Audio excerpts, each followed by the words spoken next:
India മുന്നണിയിലെ 3 പ്രതിപക്ഷ പാർട്ടികളുടെ ശക്തമായ സാന്നിധ്യമുള്ള തൃശ്ശൂരിൽ സുരേഷ് ഗോപിക്ക് 50,000 കള്ളവോട്ട് ചേർത്ത് അവിടെ വലിയ ഭൂരിപക്ഷത്തിന് ജയിക്കാമെങ്കിൽ, ചേർത്തത് 50,000 വോട്ടാണെങ്കിൽ ജയിച്ചത് 75,000 വോട്ടിൻ്റെ ഭൂരിപക്ഷത്തിനാണ്. അങ്ങനെ ജയിക്കാമെങ്കിൽ ഇന്ത്യയിലെ ഏത് സംസ്ഥാനത്തും നടക്കും. കേരളം പോലെ പൊളിറ്റിക്കലി ആക്റ്റീവായിട്ടുള്ളൊരു സംസ്ഥാനത്ത്, എല്ലാ ബൂത്തിലും ബൂത്ത് ഏജൻറ്റുമാരുള്ള, എല്ലാ പാർട്ടികൾക്കും ബൂത്ത് ഏജൻറ്റുമാരുള്ള ഒരു സംസ്ഥാനത്ത് ഒരു തെരഞ്ഞെടുപ്പ് വോട്ടർ പട്ടികയിൽ ക്രമക്കേടുണ്ടാകുന്നു. ഓക്കെ, വോട്ടർ പട്ടികയിൽ ക്രമക്കേട് തന്നെ നടന്നു കരുതുക.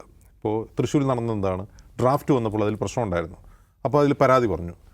അന്തിമ വോട്ടർ പട്ടിക വന്നപ്പോഴും അതിൽ ധാരാളം കള്ളവോട്ടുകൾ ചേർത്തിരിക്കുന്നെന്ന് LDF തിരിച്ചറിഞ്ഞു. LDF രേഖാമൂലം പരാതി കൊടുക്കുന്നു വരണാധികാരിക്ക്. വരണാധികാരി പരാതി കൊടുക്കുമ്പോൾ ഇപ്പോൾ ഒന്നും ചെയ്യാൻ പറ്റില്ല, വോട്ടർ പട്ടികയിൽ പേരുള്ളവരൊക്കെ വോട്ട് ചെയ്യും എന്ന് വരണാധികാരി മറുപടി കൊടുക്കുന്നു ഔദ്യോഗികമായി. ഓക്കെ, അപ്പോൾ വോട്ടർ പട്ടികയിൽ കള്ളവോട്ടുണ്ട്. ഒരുവിധം കള്ളവോട്ടുകളൊക്കെ അവിടുത്തെ LDFൻ്റെ ബൂത്ത് ഏജൻറ്റിന് മനസ്സിലാവുമല്ലോ, തൻ്റെ ബൂത്തിൽ ഇന്നത് കള്ളവോട്ടാണ്, ഇതൊക്കെ ഉള്ള വോട്ടാണ്. ഇവരുടെ കൺമുമ്പിലൂടെ കള്ളവോട്ടുകൾ എങ്ങനെ ചെയ്തു എന്നുള്ളതാണ് പ്രധാനപ്പെട്ട ക്വസ്റ്റ്യൻ. ഈ ആളുകളൊക്കെ വന്ന് വോട്ട് ചെയ്തപ്പോൾ ഇവർ ഒബ്ജക്ഷൻ വെച്ചോ? അതല്ല, ഇവരുടെ വോട്ട് വേറെ ആരെങ്കിലും ചെയ്തോ? വോട്ട് മനുഷ്യർ തന്നെയാണോ ചെയ്തത്? ഈ EVM-ൽ ഈ ആളുകൾ മറ്റാരെങ്കിലും ഫേക്കായിട്ട് ആരെങ്കിലും വന്ന് അതിൽ വിരലമർത്തി വോട്ട് ചെയ്യുകയാണോ ചെയ്തത്? അതല്ല മറ്റെന്തെങ്കിലും നടന്നോ?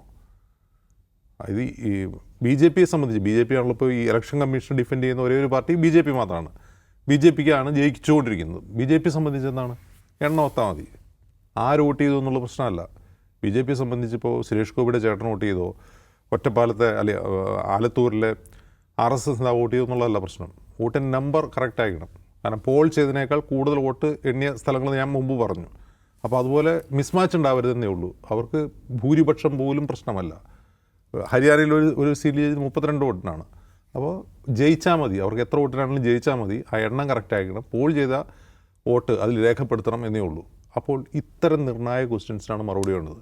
തൃശ്ശൂർ പോലെ LDFന് ശക്തമായ ബേസുള്ള, അവിടെ CPM സ്ട്രോങ് ആണ്, തൃശ്ശൂർ ജില്ലയിൽ CPIM സ്ട്രോങ് ആണ്, കോൺഗ്രസ് സ്ട്രോങ് ആണ്.